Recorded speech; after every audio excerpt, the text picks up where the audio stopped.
ஸ்ரீ சிவசங்கரா தேவனே, ஸ்ரீ சிவசங்கரா தேவனே. சங்கரம் சிவசங்கரம். நாயன்மார்களில் நால்வர் என்று அழைக்கப்படும் அப்பர், திருஞான சம்பந்தர், மாணிக்கவாசகர், சுந்தரமூர்த்தி நாயனார் ஆகிய நால்வரும் கைலாயத்தில் பரமசிவனுக்கு மிகவும் இணக்கமாக இருந்தவர்கள். ஒரு அனுபவத்தை பெறுவதற்காக அவரால் பூமியில் வந்து அவதரித்தவர்கள். ராவணன் கைலை மலையை அசைத்து தூக்கிச் செல்ல முற்பட்ட போது பூமிக்கடியில் அமிழ்ந்து போனான். அவனை சிவபெருமானுக்கு பிடித்த சாமகானத்தை பாடச் சொல்லி அதிலிருந்து தப்பிக்க வைத்ததற்காக நந்தி பகவானுக்கு அப்பர் சுவாமிகள் மீது கோபம் வந்ததால் அவருடைய சாபத்தால் தான் அப்பர் பூமியில் பிறந்தார் என்று தங்களுடைய அருளுரை பதிவு ஒன்று கூறுகிறது. நந்தி தேவர் கைலைநாதனின் பாதுகாவலர் தானே. அப்படிப்பட்ட நந்தி தேவருக்கு சிவபெருமானுக்கு மிக நெருக்கமாக இருந்த அப்பர் சுவாமிகள் போன்றவர்களுக்கு கூட சாபம் தந்து பூமியில் பிறக்க வைக்கும் ஆற்றல் உண்டா? Not like that. Suppose a private secretary or a security is there for some VIP. இப்போ நரேந்திர மோடி இருக்கான்னு வச்சுக்கோயேன், அவருக்குன்னு ஒரு செக்யூரிட்டி கார்டுன்னு இருக்கும். ஸோ நீ பாட்டிக்கு அவர்கிட்ட போயிட்டேன்னா you are going against the rules. அதனால் they may take you into task இல்லையா? இல்லைன்னா how to judge who is a good person, who is a bad person, who is going to harm, who is not going to harm. அதனால் all these are almost like the worldly things. ஒரு 2 துவாரபாலகர்கள் இருந்தாங்க பெருமாளுக்கு. சப்த ரிஷிகள் அங்கே உள்ளே போகணுன்ற போது அவங்க சொன்னாங்க கொஞ்சம் வெயிட் பண்ணுங்க அப்படி. இவங்க சாபம் கொடுத்துட்றாங்க, பூமியில் போய் நீங்கள் மனுஷங்களாக பிறக்கணும் அப்படின்னு. So the mistake was on the Saptarishis. It was in a way their personal ego, என்ன போய் விட மாட்டியான்ற மாதிரி. ஆனால் கடவுள் என்ன சொல்கிறாரு, whatever said and done, அவங்கெல்லாம் வந்து நல்ல தவம் செஞ்சவங்க, அவங்களுடைய வாக்கு பொய்யாகக்கூடாது, அதனால் நீங்கள் பூமியில் போங்க அப்படின்னு சொல்கிறாரு. என்னை திட்டி 3 பிறவியில் வர போகிறீங்களா, என்னை புகழ்ந்து 100 பிறவி எடுக்க போகிறீங்களான்றார். அவங்க சீக்கிரம் வரணும்னா திட்டுங்கன்னாரு. அவங்க தான் வந்து இரண்யகசிபு, இரண்யாட்சன், சிசுபாலன், தந்தவக்கரன், ராவணன், கும்பகர்ணன். அதனால் இதெல்லாம் தெய்வ நாடகம். அதனால்தான் அழகிலா விளையாட்டுடையார் அவர் ஆண்டவர், அன்னவர்க்கே சரண் நாங்களேங்கிறார் கம்பர். அவருடைய ways of playing with the bhaktas can never be அண்டர்ஸ்டுட்னு அர்த்தம். அழகிலா விளையாட்டு, யூனிட்லெஸ் கேம்னு அர்த்தம். அதனால் நம்ம செல்யூட் அடிச்சிடலாம், ஆராய்ச்சியெல்லாம் பண்ண வேண்டியது இல்லைன்னு அர்த்தம். எதுக்களாலும் எடுத்த மொழியாலும் சோதிக்க வேண்டாம். Don't analyse the ways of God with whats and ifs and buts. மிக்கு பரந்துள்ளன் ஜோதியான் புகின் அழகில்லை கிழக்க வேண்டாம். உலகம் பூரா இருக்கிற ஜோதியே கடவுள் தான். அதனால் அதை நம்ம கிளறி பார்த்து டைம் வேஸ்ட் பண்ண வேண்டாம் அப்படின்னு அர்த்தம். So we won't be able to understand why certain things are being done, because our knowledge is very limited, and what they do will have some other reason behind that we may not understand, because God alone is the person who knows all your births. We know only about this birth. இந்த பிறவியில் நம்ம என்னன்றதான் நமக்கு தெரியும். எல்லா பிறப்பும் எடுத்து நான் நிலைத்தேன் செல்லான் என்ற தாவர சங்கவத்தினுங்கிற மாதிரி நமக்கு பழைய பிறவிகள் தெரியாததுனால நமக்கு புரியாது. இந்த காரண காரியங்கள் தெரியாமல் போகலாம்.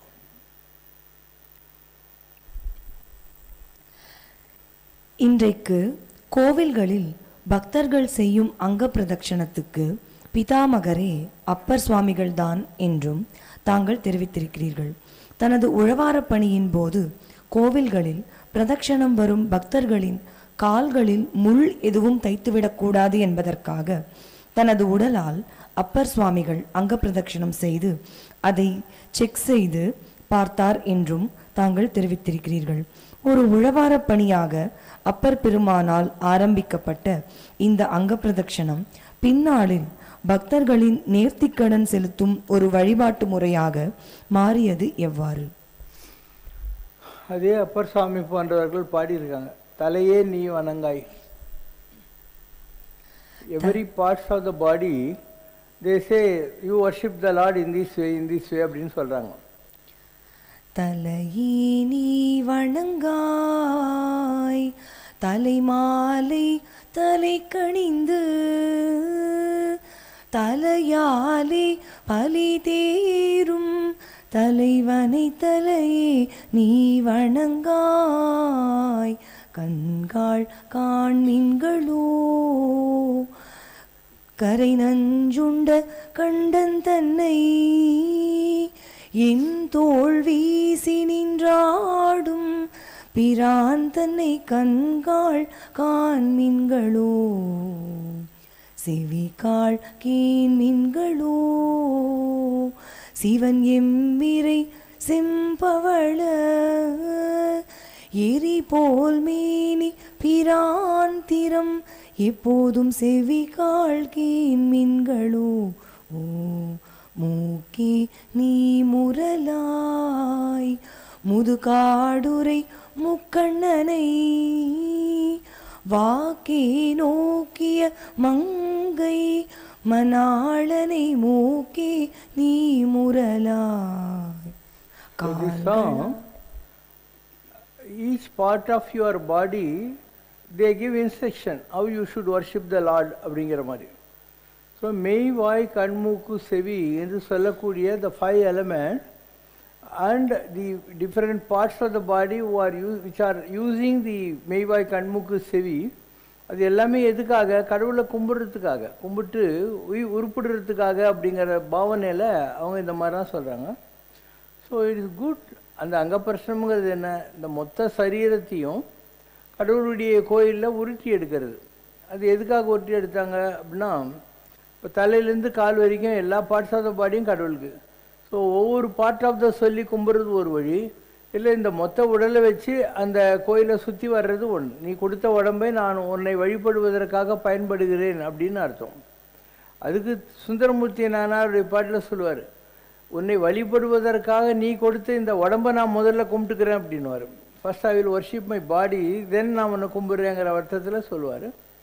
இந்த உழவார பணிக்காக தான் அதை ஆரம்பித்தாங்க. அந்த காலத்தில் இந்த மாதிரி கிரனைட் தலையாக போட்டிருந்தாங்க, எல்லாம் மண்ணு தான் இருந்தது. ஸோ பக்தர்களுக்கு முள் தேய்க்கக்கூடாதுங்கிறதுனால அந்த மாதிரி செய்யுது. இதெல்லாம் ஒரு எக்ஸ்டசிக் லவ்.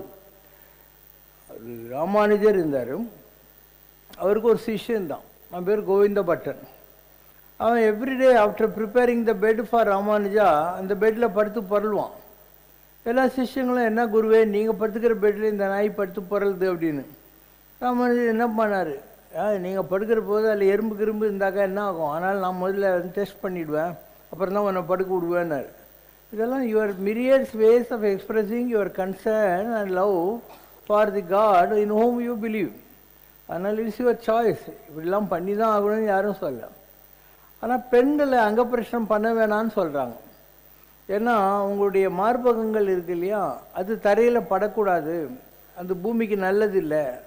அகழ்வாரை தாங்கும் நிலம்போல அப்படிங்கிற மாதிரி இந்த பூமி இருக்கு இல்லையா, அதுவே வந்து டிவைன் தான், பூமா தேவினே பேர் அதுக்கு. அதனால் அந்த சீராட்டி பாலூட்டி வளர்க்கின்ற அந்த மார்பகங்கள் தரையில் பட்டால் உலகத்துக்கு நல்லது இல்லைங்கிறதுனால வேணான்னுவாங்க. அதனால் அவங்க என்ன பண்ணுவாங்க, ஒரு கோயிலில் இப்போ ராகவேந்திரர் கோயில் இருக்குது மந்திராலயத்தில், அங்கே 8 திசையில் இப்படி முட்டி போட்டு இப்படி இப்படி கும்பிடுவாங்க, படுத்து கும்பிட மாட்டாங்க. அதனால் ஒவ்வொன்றும் கஸ்டமரைஸ் இப்படி தான் அப்படின்னு சொல்லி ஒரு மேலையார் செய்வனகள்ன்ற வார்த்தையை ஆண்டாள் யூஸ் பண்ணுவான். நம்மளும் மேலான அறிவுடையவர்கள் என்னெல்லாம் செய்தாங்களோ அதெல்லாம் நாம் கடைப்பிடிக்கிறோம், இன்றைக்கி வரைக்கும் கடைப்பிடிச்சிக்கின்னே இருக்கோம். விதவிதமாக இருக்குது. சாமிக்கு பூ கட்டி கொடுக்கறது ஒரு வழி, அது ஒரு தொண்டுன்னு வச்சுருந்தாங்க. கோயிலை பெருக்கிறது ஒரு வழி. இப்படி anyway you can serve God அப்படின்னு அதுக்கும். அப்போ வாயார தன்னடியே பாடும் தொண்டர்தம் எனத்தகத்தான்னு பாடுறது ஒன்று, கடவுள் முன்னால் ஆடுறது ஒரு வழிபாடு இல்லையா. ஸோ எவ்ரி வழிபாடு இஸ் யுவர் சாய்ஸ்.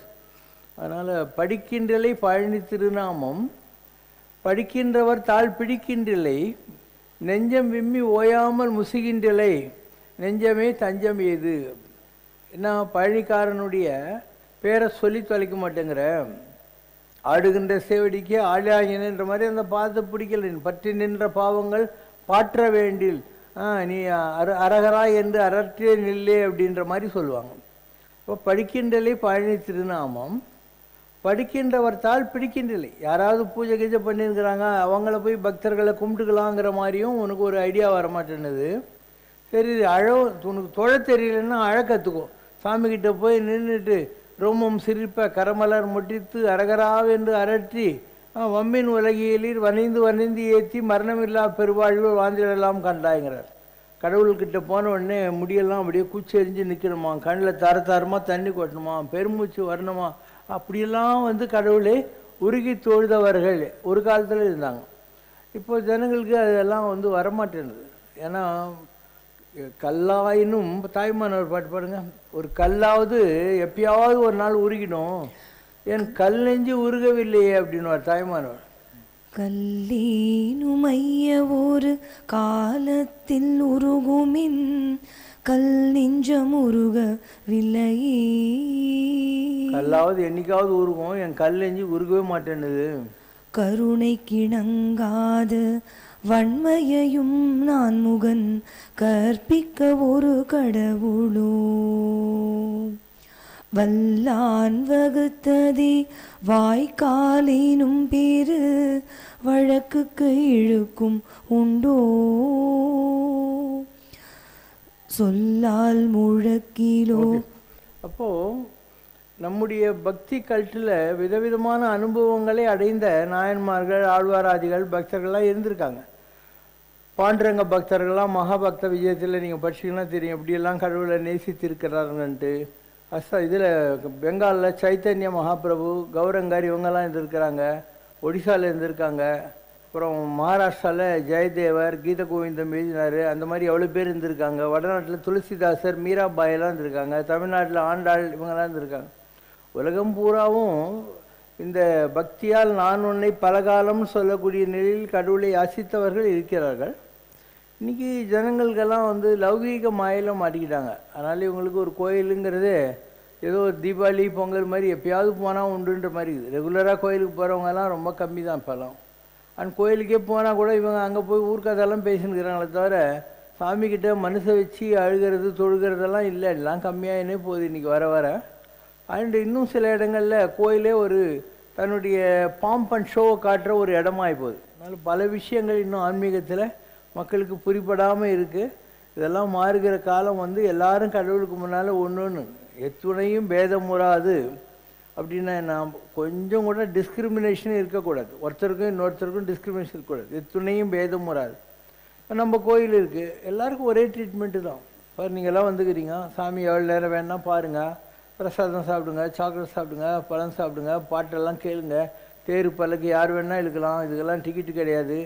தனிப்பட்ட முறையில் யாருக்கும் அர்ச்சனை அபிஷேகம்லாம் இல்லை. கோயில் அபிஷேகம் இருக்கும். கோயிலில் காலையில் பூஜை பண்ணுவாங்க, யாகம் வளர்ப்பாங்க. 3 கோயிலில் யாகம் வளர்க்குறாங்க. இங்கே வளர்க்குறாங்க, துர்கை கோயிலில் வளர்க்குறாங்க, அங்கே பிள்ளையார் கோயிலில் வளர்க்குறாங்க. எங்கே வேணால் போ, 3 இடத்துலையும் யாகம் நடக்குது. எங்கே உனக்கு வசதியாகுதோ அங்கே போ. எப்படி வேணால் நீ சாமி கும்பிடலாம். பல்லக்கு இருக்கலாம், தேர் இருக்கலாம், பெருக்கலாம், முழுகலாம், எல்லாம் செய்யலாம். இன்னும் சில பேர் இருக்காங்க, சாமியுடைய துணி இருக்கு இல்லையா, அதை எடுத்துன்னு போய் வீட்டில் துவைச்சி கொண்டாந்து கொடுக்குறவங்களும் இருக்காங்க. ஒவ்வொன்றுத்துக்கும் உன்னுடைய மைண்டு தான் காரணம். You have a right to express your love for God in whichever way you want. There is no hard fast rule for worshipping God.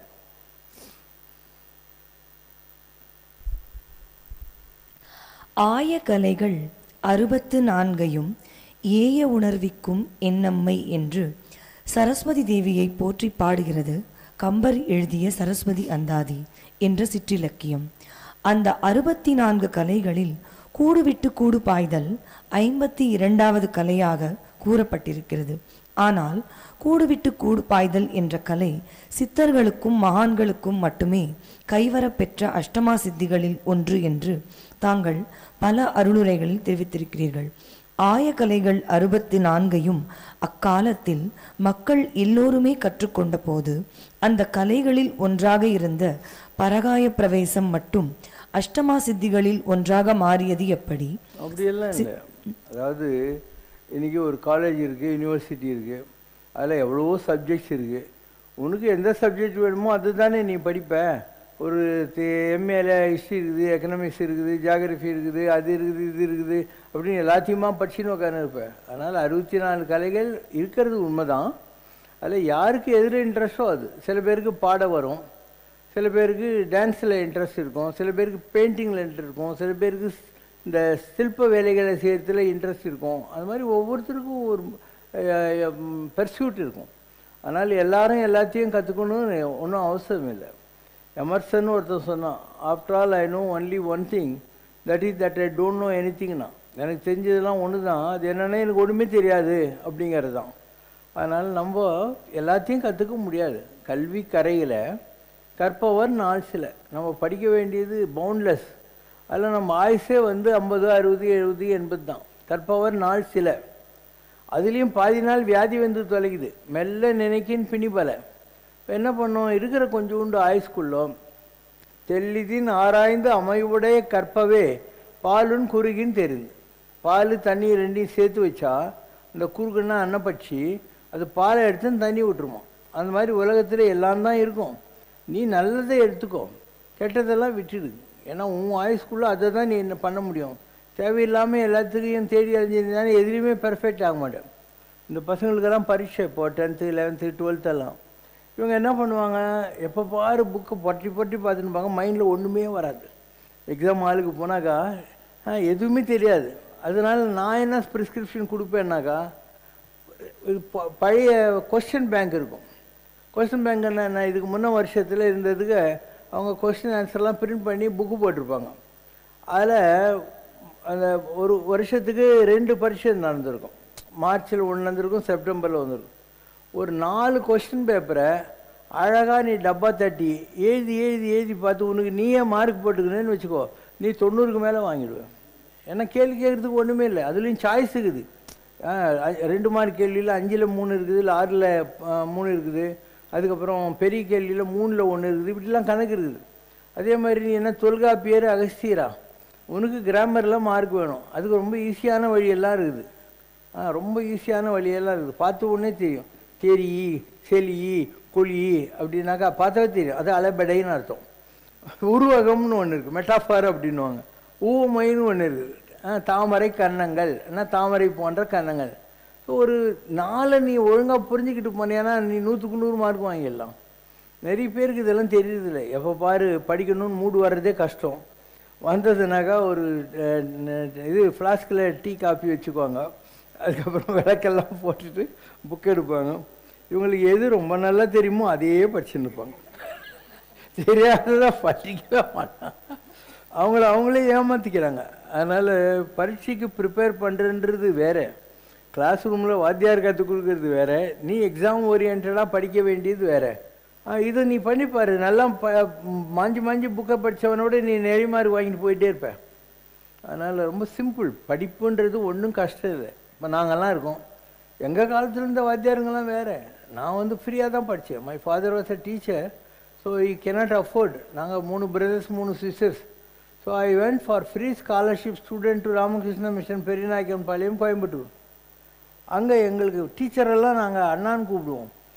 Headmaster தலைமை அண்ணான்னு கூப்பிடுவோம். ஆனால் அவங்கெல்லாம் அப்படி ஒவ்வொரு பையனையும் பார்த்து பார்த்து கற்றுக் கொடுப்பாங்க. உன்னுடைய லெவலுக்கு உனக்கு, அவங்க லெவலுக்கு அவங்களுக்கு. இப்போ நாங்கள்லாம் ஓரளவு நல்லா படிக்கிறோன்றதுனால கோபால்தாஸ்னு ஒரு வாத்தியார் இருந்தார். அவர் எனக்கு எழுதி கொடுப்பாரு, உனக்கு நல்லா இங்கிலீஷ் வரணுன்னா. ஏன்னா அது தமிழ் மீடியம் ஸ்கூல். இங்கிலீஷில் நீ நல்லா படிக்கணும், அப்போ தான் பிற்காலத்தில் உனக்கு உதவும்னு சொல்லிவிட்டு அப்போது எழுதி கொடுப்பார். In those days when the concept of democracy was quite unknown to the people of many continents and lands, Genoa was ruled by the People's Party, a mass movement under the dynamic leadership of Huberto, a devoted and dedicated man. இப்படி எழுதி கொடுப்பாரு ஒரு sentence. என்ன மாதிரியெல்லாம் இருந்தாங்க. நாங்கள்லாம் படித்த காலம்லாம் நிஜமாகவே ரொம்ப நல்ல காலம். ஈவன் காலேஜெல்லாம் கூட நாங்கள் படித்த காலத்தில் நல்லா இருந்தேன். நான் இஸ்லாமிய காலேஜில் படித்தேன், முஸ்லீம் காலேஜ். அவங்க காலெலாம் காசுப்பட மாட்டானுங்க. பெஸ்ட்டு டீச்சர்ஸு வைப்பாங்க, ரொம்ப நல்ல டீச்சர். விவேகானந்தா காலேஜிலேருந்து அங்கேருந்து இங்கேருந்து எல்லாம் பெரிய டீச்சருங்களை கூப்பிட்டு நல்ல சம்பளம் கொடுத்து அவங்களுக்கு குவார்ட்டர்ஸ் கொடுத்து காலேஜ் நடத்துவாங்க. பிகாமுக்கு தமிழ்நாட்டிலேயே பெஸ்ட்டு காலேஜ் இஸ்லாமிய காலேஜ் தான் அந்த காலத்தில். ரொம்ப நல்ல நல்ல டீச்சர்ஸ் எல்லாம் வச்சு நடத்துவாங்க. நிறைய ப்ளே கிரவுண்ட்ஸு அது இது எல்லா வசதியும் இருக்கும் அங்கெல்லாம். அந்த காலத்துலேயே 100 வருஷத்துக்கு 70 வருஷத்துக்கு முன்னாலேயே சொந்தமாக பெரிய ஆடிட்டோரியம்லாம் வச்சுருப்பாங்க அவங்க. அப்படியெல்லாம் நடத்துனாங்க. ராஜம்மையர்னு ஒருத்தர் அந்த காலத்தில் அவர் ராஜாம்பாள் கதைன்னு ஒன்று எழுதினார். ஒரு பொண்ணு, அந்த காலத்துலலாம் குருகுலம் தானே, டான்ஸ் கற்றுக்கிறேன் பாட்டு கற்றுக்கிறேன்ட்டு ஒரு பெரிய வித்வான்கிட்ட போவாள். 12 வருஷம் அந்த காலத்துலலாம் வாத்தியார் வீட்டிலே தங்கி சாப்பிட்டு எல்லாம் கற்றுக்கணும். 12 வருஷம் ஆன உடனே அந்த பொண்ணு சொல்கிறா, சாமி நீங்கள் எனக்கு நல்லா கற்றுக் கொடுத்தீங்க, ரொம்ப தேங்க்ஸு, போகிறதுக்கு முன்னே எனக்கு ஒரே ஒரு ஆசைக்குது அப்படின்னா. என்னம்மான்னார், உங்கள் கூட 12 வருஷம் இருந்து எனக்கு உங்களை கல்யாணம் பண்ணின்னு உங்கள் கூடயே இருந்துன்னு எண்ணங்குது அப்படின்றா. அவர் ஒன்றும் சொல்ல மாட்டார். தன் கையில் இருந்த வீணியை தரையில் போட்டு டொபுக்குன்னு வச்சுட்டு தோலை துண்டை போட்டு நடுவோடு போயின்னு இருப்பார். இப்போ பின்னால் போய் என்ன சார் ஆச்சுன்றா. என்கிட்ட 12 வருஷம் படித்து உனக்கு என்னை கல்யாணம் பண்ணிக்கணுங்கிற எண்ணம் தான் வந்திருக்கே தவிர உருப்படுறதுக்கான எண்ணத்தை கொடுக்க முடியல, என்னுடைய டீச்சிங்கில் தப்பு இருக்குது அப்படின்னு சொன்னாராம். அது எப்படிப்பட்ட டீச்சர்லாம் இருந்திருக்காங்க. அருணகிரிநாதருக்கு பெண்ணாசையை கொடுத்து இறைவன் ஆட்கொண்டான். திருமங்கை ஆழ்வாருக்கு பொன்னாசையை கொடுத்து திருவடி தீட்சை மூலம் இறைவன் அவரை ஆட்கொண்டான். மகாபலி சக்கரவர்த்தியிடம் 3 அடி மண் கேட்டு அதே திருவடி தீட்சை மூலம் திருவிக்கிரமனாய் வந்து அவனை ஆட்கொண்டான்.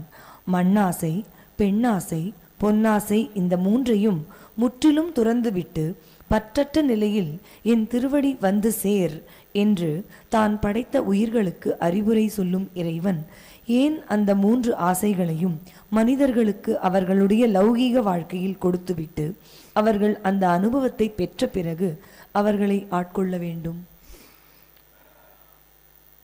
100 மீட்டர் டேஷ்னு ஒன்று இருக்குது. அது என்னென்னா, இங்கேருந்து அது வரைக்கும் 100 மீட்டர் ஓடணும். இன்னொன்று அப்சகல் ரேஸ்ன்னு இருக்குது. அது அங்கங்கே பேரிகேட் வச்சுருவாங்க, நீ குச்சி ஓடணும். அதனால் கடவுள் வந்து உனக்கு வைத்திருக்கிற பரீட்சை அப்சகல் ரேஸ். நீ வந்து எல்லா தடைகளையும் மீறி உருப்படணும். அதனால்தான் அகம் மாடு மடந்தை என்னும் 3 ஆசையில் முயங்கி திரிவனுங்கிறார். மண்ணாசை, பெண்ணாசை, பொன்னாசை, இதில் நான் வந்து மாட்டிக்கிட்டு முழிக்கணும்னு நீ நினைக்கிறியா அப்படின்னு மகான்கள் பாடுகிறாங்க. அதுதான் பரீட்சையே. இல்லைன்னா உலகத்தில் இத்தனை கோடி ஜனங்க இருக்கிறாங்க, எல்லாரையும் மோட்சத்துக்கு அனுப்ப முடியாது இல்லை கடவுளுக்கு. அதில் யார் உருப்பிட்டான் யார் உருப்பிடலன்னு பார்க்கறதுக்கு ஏதோ ஒரு பரீட்சை வைக்க வேண்டியிருக்கும். அதுதான் இந்த மண்ணாசை, பெண்ணாசை, பொன்னாசை. பட்டினத்தார் கூறுகிறார், மண் உருகும், மரம் உருகும், மாயை உருகும், மாலும் உருகும், பெண்ணும் உருகும், ஆணும் உருகும், பேதா பேதம் வகை உருகும், அண்ணல் உருகும், இடத்தமர்ந்த ஆத்தாள் உருகும், அரவணையான் எண்ணி உருகும், குருநாதன் என்பால் உரைத்த ஓர் மொழியே என்கிறார். அம்மொழி யாது? குருநாதன் சொன்ன சீலத்தை மெல்லத் தெளிவார் சிவயோகிகளே, காலத்தை வென்றிருப்பார் என்று அருணகிரி சுவாமிகள் கூறுகிறார். இரண்டும் ஓர் மொழியையே குறிப்பனவாக தெரிகிறது. ஆதலால் அதன் பொருள் யாது? உருகும் செயல் தந்து உணர்வு என்று அருள்வாய். உருகிறதுன்னா என்ன? நம்ம மனசு இருக்கு இல்லையா, அந்த கல் நெஞ்சும் கரையணும்.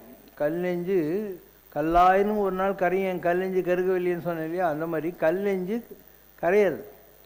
அந்த நெஞ்ச கனகல் நெகிழ்ந்து நெகிழ்ந்து உருக நான் முருகனிடத்தில் தஞ்சம் செய்து அருளை கேட்கிறேன் அப்படின்னு சொல்லி அருணகிரிநாதர் பாடுறாரு. அப்போ அந்த நெஞ்சம் என்பது கனத்து இருக்கிறது. அதுக்கு பல காரணங்கள் உண்டு. அதில் வந்து ஆசைகள் இருக்குது. ஆசை கூர் பக்தனேனுங்கிற வார்த்தையை சொல்கிறார். ஆசானுகுலம் துகுளாயினவின் பேசா அனுமதி பிறக்கும்னு சொல்லுகிறார்கள். ஆனால் நெஞ்சம் கனமாகிய கல்லாக இருக்கு. ஸோ இதனுடைய இந்த பாட்டில் வர்ற எல்லாமே உங்களை எதுக்காக கொண்டு போக சொல்லுதுன்னா, அந்த நெஞ்சத்தை கரைக்கிறதுக்காக சொல்கிறாங்க. இந்த ஹெவியாக இருக்குது அது ஆசைகளால், அதெல்லாம் கரைச்சிக்கிட்டு ரொம்ப லைட்டாக ஆயிடணுன்றதுக்காக இந்த மாதிரி இது வேணாம் அது வேணாம் எல்லாம் சொல்லிட்டு அது அந்த எண்ட் ரிசல்ட்டுக்கு அங்கே கொண்டு போய் நிப்பாட்டுறாங்க. இது எல்லாமே பக்தியில் வரக்கூடிய நிலைகள் தான். இதெல்லாம் நீ ஒவ்வொன்றும் வச்சு செக்லிஸ்ட்டில் டிக்கெட்ஸ்ன்னு இருக்க முடியாது. ஒவ்வொரு பக்தனுக்கும் ஒவ்வொரு வழிமுறை இருக்குது. கண்ணப்ப நாயனார் காலத்திநாதனுக்கு கண்ணில் ரத்தம் வாங்கி உடனே தன் கண்ணை பிடிங்கி அப்புறாரு. சிவாச்சாரியார் வந்து ஐயோ யாரோ சேவினை செஞ்சிட்டாங்கன்னு தான் புலம்பியிருப்பார் இல்லையா. இவருடைய வழி வேறு, அவருடைய வழி வேறு. 2 பேருக்கும் பக்தி இருக்குது. ஆனால் இது வேறு பக்தி, அது வேறு பக்தி. அதனால் புள்ளகறி வேணும்னு கேட்குறாரு சிவபெருமான். இப்போ சிறுத்தொண்டர் நாயனார் ஒரு கேள்வி கேட்கல, புள்ளையை வெட்டி போட்டுறாரு. அண்டு தீண்டினால் திண்ணில் கண்டான்னு குழந்தைய மெச்சிட்டான்னு சொல்லிட்டு திருநீலகண்ட யாழ்ப்பார் பொண்டாட்டி சொன்னோடனே அவர் பொண்டாட்டி தொடர்றதே விட்டார். மாமனார்காரன் அவன் வசன்சியை கட்டி வைக்கிறான். அவன் பெரிய பொண்ணு பார்த்துக்கிற மாதிரியே இவளையும் பார்த்துக்கோங்க, நான் அவளையும் தொடவே இல்லை. கடைசியில் சிவபெருமான் வந்து தண்ணியில் நான் முழுக போகிறேன் கிழவன், அதனால் என்னை தூக்கி விடுங்க, பொண்டாட்டியோடு வந்து தூக்குன்றார். இப்படி தெய்வம் நடத்துகின்ற நாடகம் இது தேவரும் அறியா பூடகம். நம்ம சம்ரஷ்ணா பாட்டு கூட அப்படி இருக்குது. அதனால் God test different people in different ways. நான் கூட வாழ்க்கையில் ரொம்ப வசதியாகவும் இருக்கேன், ரொம்ப கஷ்டப்பட்டுருக்கேன். அப்போ ரத்னகிரி சாமி இருக்கார் இல்லையா, எனக்கு அவர் உட்காந்த நாள்லேருந்து தெரியும். நான் வாழ்க்கையில் கஷ்டப்பட்ட காலங்கள் கொஞ்சம் இருக்கும். அப்போ அவர் சொல்லுவார், நீ இவ்வளோ கடவுளை கும்பிட்ட, உனக்கு என்ன பிரயோஜனம், கோயிலெலாம் கட்டினேன், உனக்கு என்ன பிரயோஜனம், கடவுள் உனக்கு என்ன சொன்னார், இனிமேல் நீ வந்து சாமியை கும்பிடாத, எந்த கோயிலுக்கும் போகாத அப்படின்னாரு. நான் ஒன்றும் சொல்ல. மெட்ராஸுக்கு வந்து அவருக்கு லெட்டர் எழுதினேன். கண்ணப்பன் ஒப்பதோர் அன்பினால் கண்ணப்ப வல்லேன் அல்லேன், வாளால் மகவறிந்து ஊட்ட வல்லேன் அல்லேன். திருநீலகண்டர மாதிரி நான் வந்து தீண்டினால்னு இருக்க போகிறேன்னா இல்லையான்னு எனக்கு தெரியாது. இவ்வளோ பெரிய பக்தியெல்லாம் பார்த்தா அந்த கடவுள், நீ என்னடா ஒரு கந்தசஷ்டி கவசம் ஊதுவத்தி கற்பூரம், நீ என்னை விட்டா எனக்கு என்ன நஷ்டம்னு சொல்லிட்டு விட்டாருன்னா நான் எங்கே போவேன்? என்னுடைய ஒரே லட்சியமே கடவுளை அடையிறது தான், அதனால் நீயே சொன்னாலையும் நான் அதை கேட்க மாட்டேன்னு எழுதினேன். அவருக்கே எழுதினேன். அப்போ அவர் சொன்னார், எழுதினார், இந்த மாதிரி உன்னுடைய பக்தியின் ஆழத்தை பரிசோதித்து பார்த்தேன், நீ வென்று விட்டாய் அப்படின்னு எழுதினார். அதனால் வாழ்க்கை என்பது யூ ஹாவ் டு குவாலிஃபை. செல்லான்ற தாவர சங்கமத்தில் எல்லா பிறப்பும் எடுத்துட்டோம். ஏதோ ஒரு பிறவியில் இன்று உன் திருவடிகள் கண்டு இன்புற்றனுங்கிற ஒரு அனுபூதி கிடைக்கிறது, கடவுளுடைய ஆனந்தம் கிடைக்கிறது. அந்த ஆனந்தத்தில் நீ அடுத்தது வீடு பேர் தான் போகணும், மோட்சத்துக்கு போக வேண்டியிருக்கும். அந்த மோட்சத்துக்கு நீ தகுதியாக வாய்ந்தவனா? இந்த உலகத்தில் இருக்கிற 500 கோடி ஜனத்தில் உனக்கு அந்த தகுதி இருக்கான்னு கடவுள் பார்க்க வேணாமா? அதனால் ஒன்று போட்டு புழிவான். ஒரு துணி இருக்குது, அதை சர்ஃபில் ஊற வச்சு நல்லா குமிக்கி ஏன் போடுறாங்க? அதை நல்லா போட்டுக்கணும், அதனால தான் போடுறாங்க. அந்த மாதிரி கடவுள் ஒன்றை அணிந்து கொள்ள ஆசைப்படுகிற போது உனக்கு வாழ்க்கையில் உங்கள்கிட்ட இருக்கிற குறைகள், அழுக்கு மெய்கொடு உன் திருவடி அடைந்தேன், பிழைப்பனாயினும் திருவடி பெயன். அழுக்கான இந்த உடம்பை வச்சுக்கிட்டு உங்கள்கிட்ட வந்திருக்கேன், நான் என்ன தப்பு பண்ணால் கூட உன்னுடைய பாதத்தை விடுற தப்பை மாத்திரம் பண்ண மாட்டேன் அப்படின்னு அர்த்தம். அதனால் பக்தி என்பது ரொம்ப பெரிய சப்ஜெக்டு. இதில் பாஸ் ஆகி இன்னும் இந்த உலக வாழ்க்கையில் பேக்கப் பண்ணிட்டு போகிறதுன்றது விளையாட்டு கிடையாது. பாடுங்க. பிரம்மமொக்கட்டே பர பிரம்மமொக்கட்டே தந்தனானாஹி தந்தனானா புரே தந்தனானா பளா தந்தனானா பளா தந்தனானா பளா தந்தனானா. బ్రహ్మమొక్కటే పర బ్రహ్మమొక్కటే పర బ్రహ్మమొక్కటే పర బ్రహ్మమొక్కటే తందనానాహి తందనానా పురే తందనానా భళా తందనానా భళా తందనానా భళా తందనానా. కండువగు హీనాధికములిందు లేవు అందరికి శ్రీహరే అంతరాత్మా. ఇందులో జంతు కులమింతానొకటే అందరికి శ్రీహరే అంతరాత్మా. తందనానాహి తందనానా పురే తందనానా బళా తందనానా బళా తందనానా బళా తందనానా. నిండార రాజు నిద్రించు నిద్రయునొకటే అండనే బంటు నిద్ర అదియునొకటే. మెండైన బ్రాహ్మణుడు మెట్టు భూమి ఒకటే చండాలుడుండేటి సరి భూమి ఒకటే.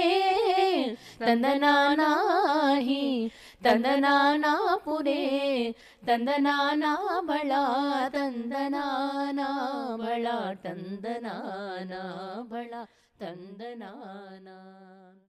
ఓం జై శివ శంకర రే స్వామి జగత్ పరిపాలక రే ఆది శంకర అవతారా అనాథ రక్షక రే.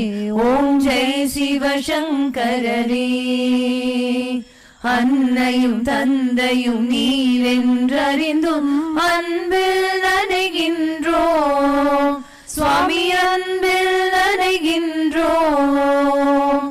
ஆசானும் இறையாகிய தேவா நின்னடி பணிகின்றோம். ஓம் ஜெய் சிவசங்கரரே. கைலையை பன்முறை வலம் வந்தாய் ஓ கருணாகர கீர்த்தி சுவாமி, கருணாகர கீர்த்தி. மயிலையில் நின்று வரம் தருகின்றாய் மங்களகர மூர்த்தி. ஓம் ஜெய் சிவசங்கரரே. ஆனந்த சாகரம் தனிலம்மையாழ்த்தும் அற்புத அருள் ஜோதி சுவாமி, அற்புத அருள் ஜோதி. ஆரத்தி செய்து பாடி மகிழ்ந்தோம் அருள்வாய் பரஞ்சோதி. ஓம் ஜெய் சிவசங்கரரே. நாராயண நாராயண ஓம் சத்யநாராயண நாராயண நாராயண ஓம் நாராயண நாராயண ஓம் சத்யநாராயண நாராயண ஓம் சத்யநாராயண நாராயண ஓம். ஓம் ஜெய் சிவசங்கரரே. குறை ஒன்றுமில்லை மறைமூர்த்தி கண்ணா, குறை ஒன்றும் இல்லை கண்ணா, குறை ஒன்றுமில்லை கோவிந்தா.